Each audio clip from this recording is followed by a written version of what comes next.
Hola, buenas tardes. Mi nombre es Luis Vallejo, estudiante de la carrera de Ingeniería Zootecnista y hoy voy a explicarle la fisiología digestiva de las aves. Voy a ser lo más práctico y somero posible. Vamos a ir conociendo paso a paso lo que va sucediendo en en el aparato digestivo de la ave. En este caso tomé una imagen que es una gallina y empezamos. Bueno, tenemos, ¿no es cierto? Comienza con la boca y termina en cloaca. La boca, en este caso, ¿no es cierto? Tenemos esto lo que es el pico de las aves. El pico de la ave se encuentra representado por una forma córnea, o sea, es un poco dura. Está formado, se encuentra queratinizada, se dice que está queratinizado el pico. Después también tenemos, ¿no es cierto? Una parte que se llama orofaringea. La orofaringea, ese término que se aplica a la cavidad que va desde el pico hasta el esófago, del pico hasta el esófago. También se puede mencionar la lengua en la cual se va a encontrar bifurcada, o sea, dividida en dos partes.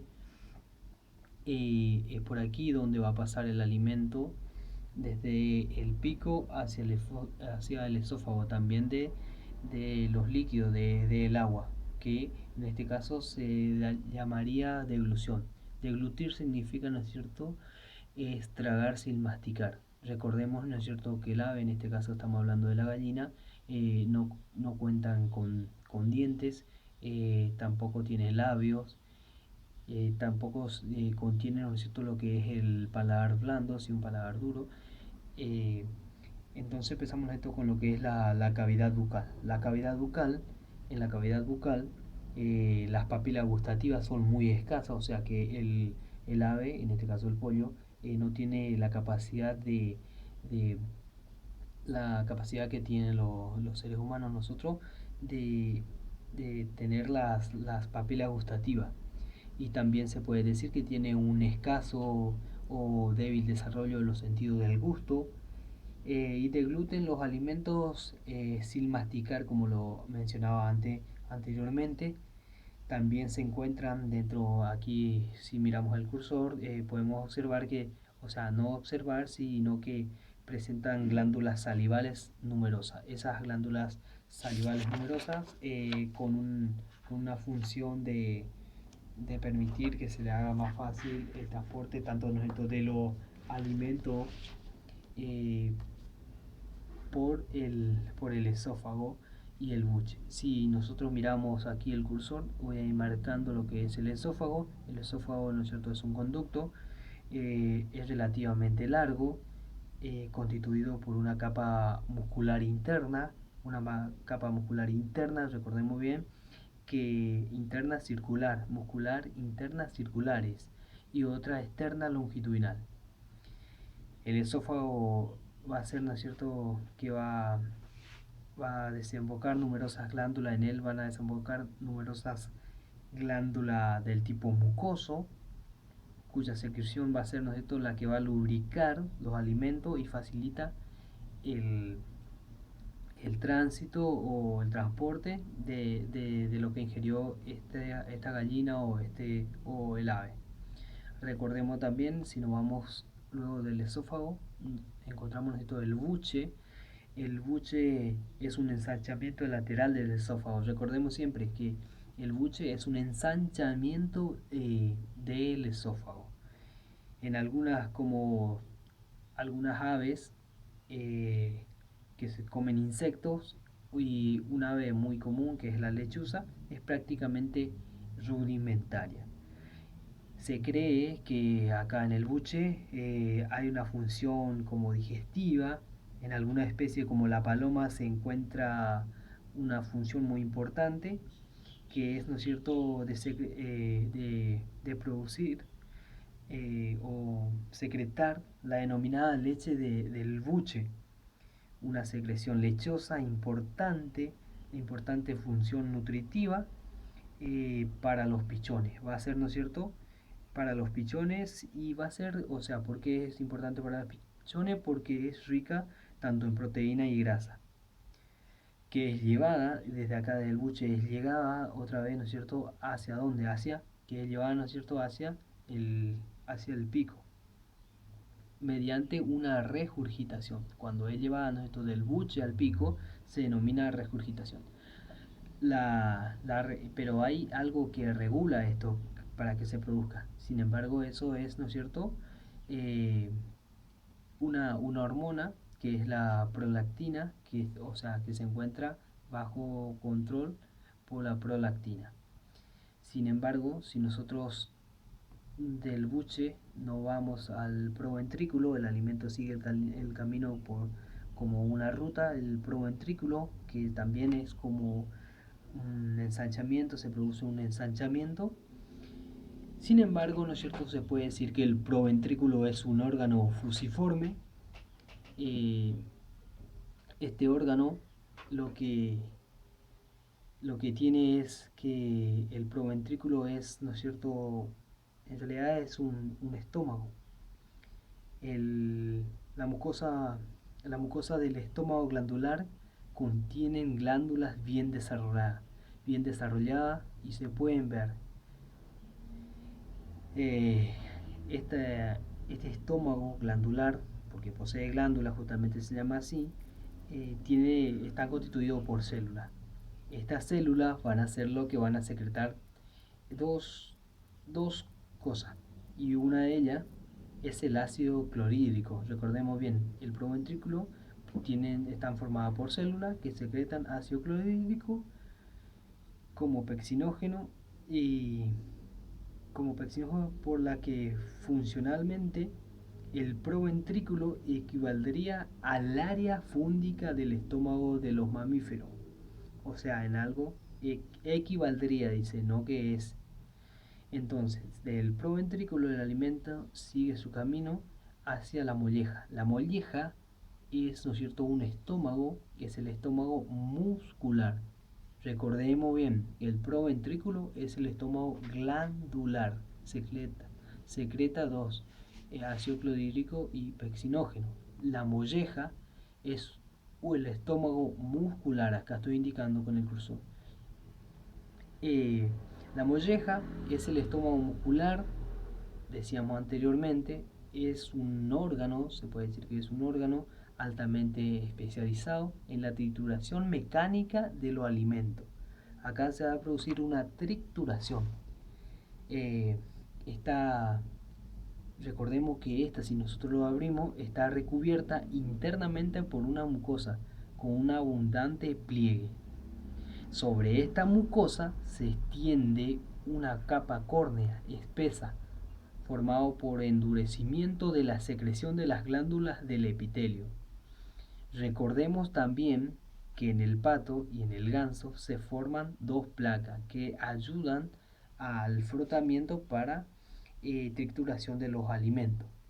Luego de esto, de la molleja, que es el estómago glandular, pasamos al intestino. En este caso estamos hablando, si miramos acá, el intestino delgado, su nombre lo indica acá.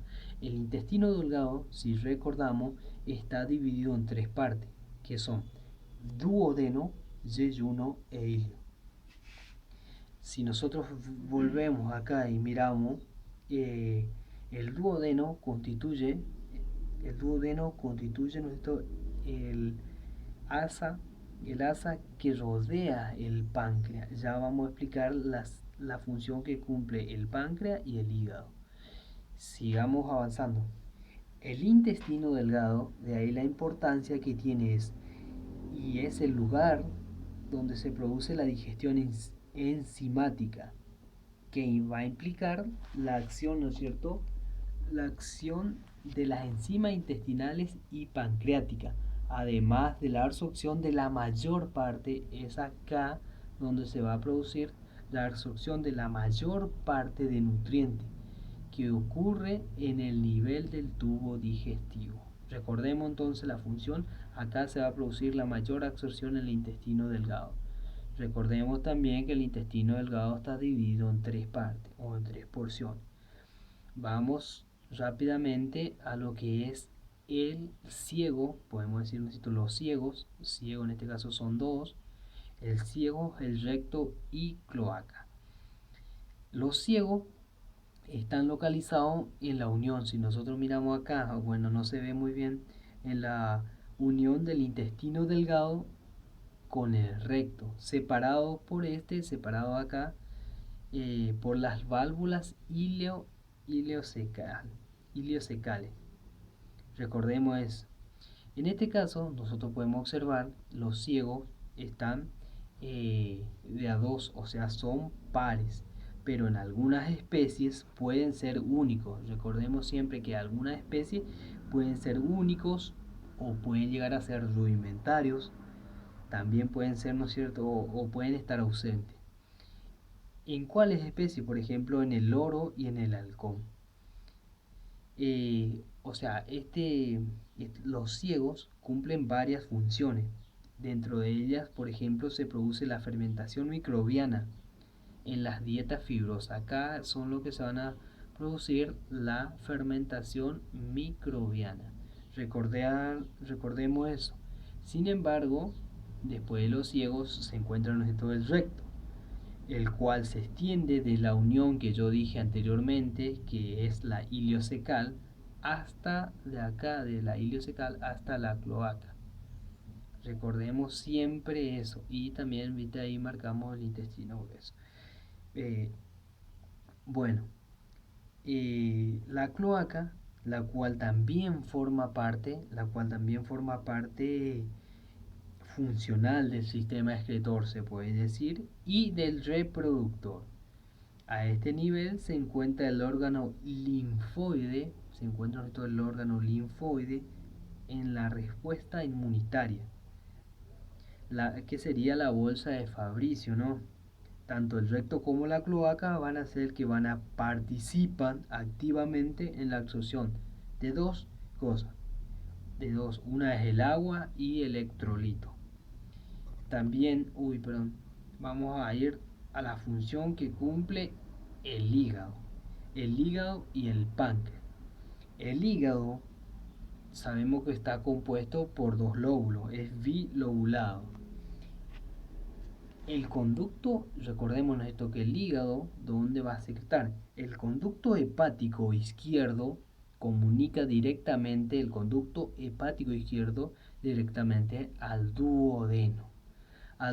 Si nosotros recordamos que el intestino delgado estaba dividido en tres porciones, duodeno, yeyuno y ilion, en el duodeno va a ser donde se va a secretar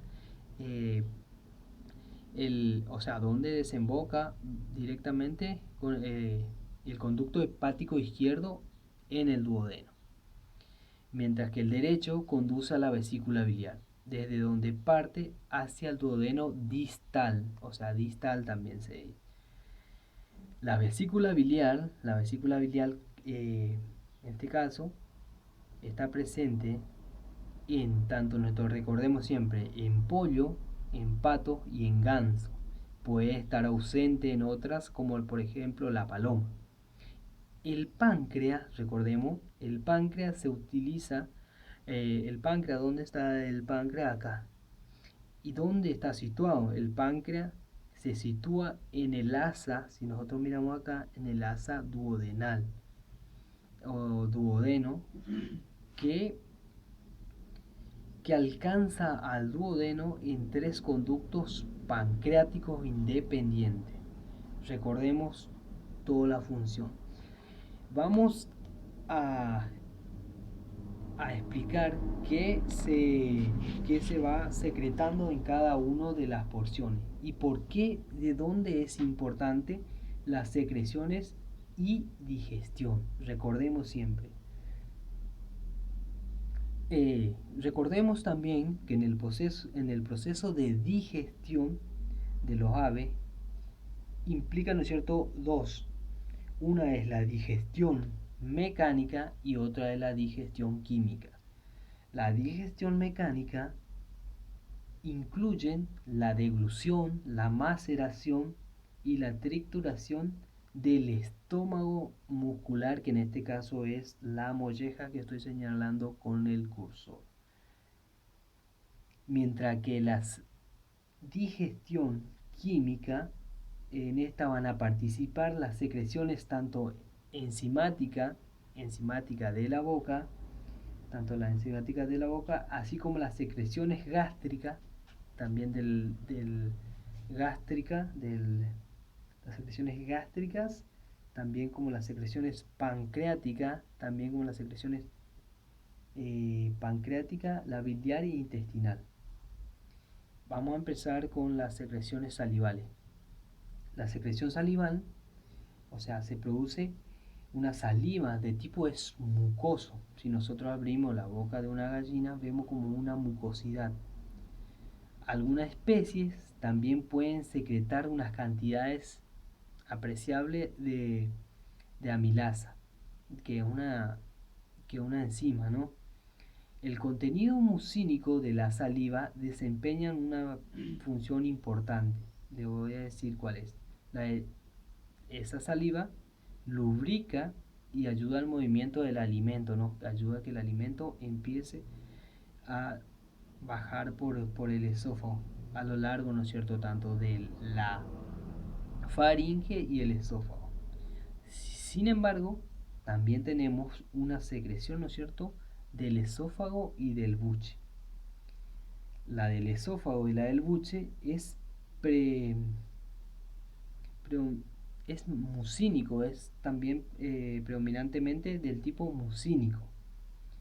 Esta secreción mucosa colabora en el ablandamiento, que se haga más blando el alimento que ingiere junto con la secreción salival. O sea, se combina las dos y van haciendo que sea más blando el alimento. La amilasa, por ejemplo, en algunos casos habíamos dicho anteriormente que la amilasa era una enzima que secreta algunas aves, la cual es indicativo que la digestión de glúcidos comienza en el buche. Eso es uno de los...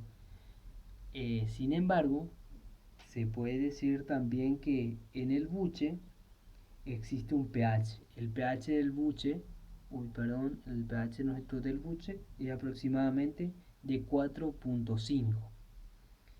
Sin embargo, tenemos, ¿no es cierto?, las secreciones gástricas. Las secreciones gástricas, también hay que recordar que el pH del proventrículo es aproximadamente de 4.4. 4.4, y de la molleja ya se va haciendo un poco cada vez más ácido, que alcanza de 2.6. Bueno, pero vamos a continuar con las secreciones gástricas. El jugo gástrico se forma en el estómago. En el estómago, ¿no es cierto? En este estómago, en el estómago glandular, que es el proventrículo. Hay dos tipos, ¿no es cierto?, de células. La que secretan acá, recordemos que en el proventrículo dijimos anteriormente que se van a secretar el ácido clorhídrico y el pexinógeno. Además de esto, la constitución del alimento acá, cuando estamos en el proventrículo, es bastante grosera, es poco atacado todavía por la superficie expuesta a la... Y entonces, si es poco atacado, la superficie expuesta a la acción de las peccinas es relativamente escasa, o sea, no produce tanto efecto.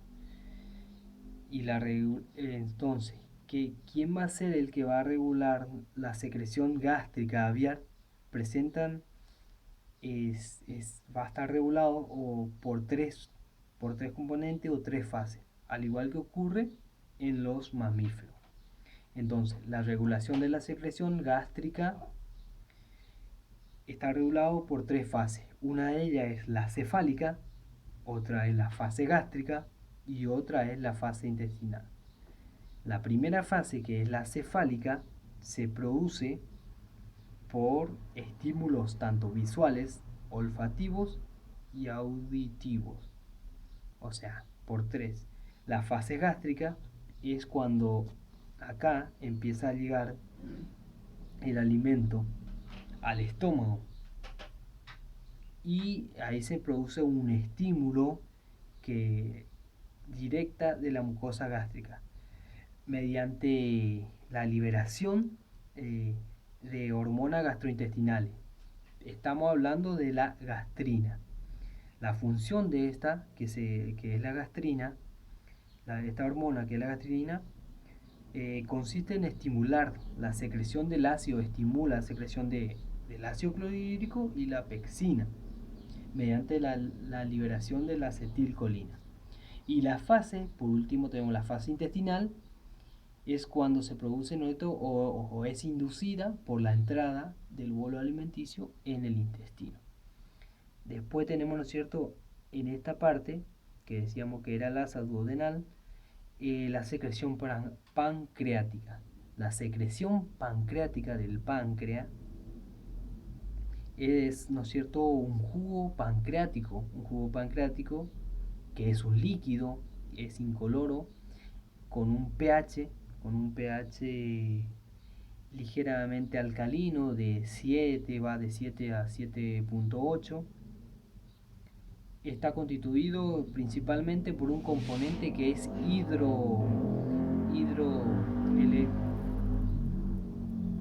hidroelectrolítico y también es rico, ¿no es cierto?, en agua, también en bicarbonato, en componente enzimático que posee actividad proteolítica, aminolítica y lipolítica. 3 actividades: proteolítica, aminolítica y lipolítica.